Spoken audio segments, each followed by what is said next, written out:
Hello दोस्तों, welcome to my channel. आज की इस वीडियो में मैं आपको एक ऐसी जगह के बारे में बताने वाली हूँ जो कि हमारे भारत का आखिरी छोर है।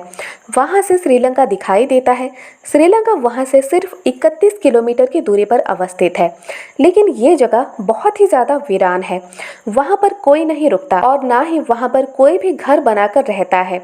अगर आप वहाँ पर घूमने भी जाएं तो भी शाम होने से पहले आपको वहाँ से लौटना ही होगा। अगर रात तक आप वहाँ ठहरे तो हो सकता है कि भूत प्रेत आपके पीछे पड़ जाए। हो सकता है कि आपको ऐसे ऐसे अजीब आवाज़ें सुनाई दे जो कि बहुत ही ज़्यादा भयानक हो। बस इसी वजह से वहाँ पर रात में कोई नहीं रुकता। तो कौन सी है वो जगह, चलिए जानते हैं आज की इस वीडियो में और शुरू करते हैं आज का ये वीडियो। अगर अभी तक आपने मेरे चैनल को सब्सक्राइब नहीं किया है तो प्लीज़ सब्सक्राइब कर ले, इसके साथ ही बेल आइकन को भी प्रेस कर ले ताकि मेरे आने वाले ऐसे ही रोचक वीडियोस आप पहले देख सके। दोस्तों, मैं बात कर रही हूँ धनुषकोडी की। धनुषकोडी जो कि तमिलनाडु के पूर्वी तट पर अवस्थित है। धनुषकोडी हमारे देश का आखिरी छोर है।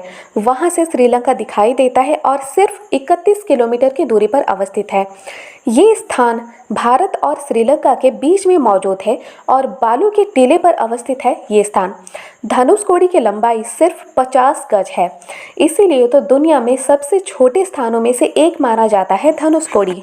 अगर आप वहाँ घूमने जाएं तब आपको वहाँ से आने का मन ही नहीं करेगा, क्योंकि चारों तरफ समुंदर और बहुत ही सुंदर है ये स्थान। घूमने के लिए बहुत ही बेस्ट है, लेकिन जो भी टूरिस्ट वहाँ पर जाते हैं उन्हें शाम होने से पहले लौटना ही होता है, क्योंकि इस जगह पर सिर्फ खंडर ही है, कुछ नहीं है और। लेकिन ऐसा क्यों है? पहले के ज़माने में ऐसा नहीं था। वहाँ पर बहुत ज़्यादा चहल पहल हुआ करती थी। सब कुछ वहाँ पर था। हॉस्पिटल था, स्कूल थे, वहाँ पर पोस्ट ऑफिस भी हुआ करता था और रेलवे स्टेशन भी था। लोग वहाँ पर रहते थे, स्थायी निवासी थे। लेकिन ऐसा कुछ हुआ जिसके वजह से सब तहस नहस हो गया। 1964 में एक बहुत बड़ा चक्रवात वहाँ पर आया था। इस चक्रवात में सब कुछ टूट गया और सब तहस नहस हो गया। जब चक्रवात आया था तब वहाँ पर 1800 लोग मौजूद थे जो कि सब मारे गए। 1800 लोगों में से स्थानीय निवासी कुछ थे, वहाँ पर नौकरी करने वाले भी कुछ लोग थे। सब के सब मारे गए इस चक्रवात में। और ऐसा माना जाता है कि जब ये स्थान बिल्कुल भी निर्जन हो गया तो हमारे देश की सरकार ने इसे निर्जन घोषित कर दिया हमेशा के लिए और कहा कि ये स्थान रहने के उपयोग नहीं है, यहाँ पर कोई नहीं रह सकता। अगर अभी के समय में आप वहाँ जाएं तो बहुत सारे टूरिस्ट आपको नजर आएंगे, क्योंकि देश और दुनिया भर से वहाँ पर घूमने के लिए और उसकी सुंदरता को निखारने के लिए कई सारे लोग जाते हैं।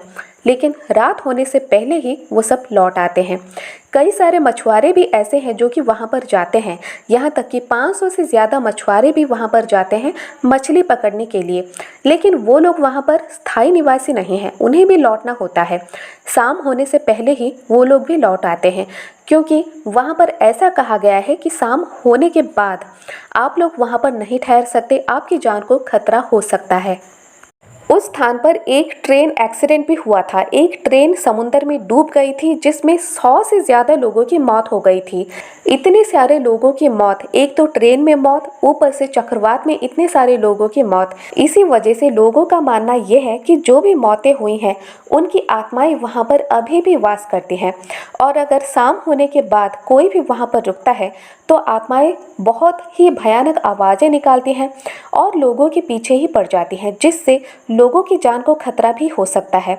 और ऊपर से ये स्थान जो कि समुंदर से घिरा हुआ है और इसकी लंबाई भी काफ़ी कम है, इसीलिए वहाँ पर किसी को भी शाम के बाद ठहरने की अनुमति नहीं होती। धनुषकोडी की एक धार्मिक मान्यता भी है। ऐसा कहा जाता है कि जब राम सेतु का निर्माण हुआ था तब इसी स्थान से शुरू हुआ था निर्माण का काम। जब भगवान राम अपनी पत्नी सीता को ढूंढते हुए इस स्थान पर आए तब उन्हें पता चला कि लंका में है सीता और उन्हें समुंदर पार करना होगा वहां तक जाने के लिए। फिर उन्होंने सोचा कि एक पुल बनाया जाए, लेकिन पुल को बनाने के लिए और निर्माण काम शुरू करने के लिए एक स्थान की ज़रूरत थी जो कि यही है धनुषकोडी, और यहीं से पुल के निर्माण का काम शुरू हुआ था। और ऐसा भी कहा जाता है कि विभीषण ने भगवान राम से निवेदन किया था इस पुल को एक सिरे से तोड़ने के लिए। विभीषण के निवेदन पर भगवान राम ने अपने ही धनुष के एक सिरे से पुल के एक सिरे को तोड़ दिया था। इसी वजह से इस स्थान का नाम धनुषकोडी पड़ गया। धनुषकोडी में अभी के समय में कई सारे राम मंदिर भी अवस्थित हैं, लेकिन वो लोग भी टूटे फूटे अवस्था में हैं।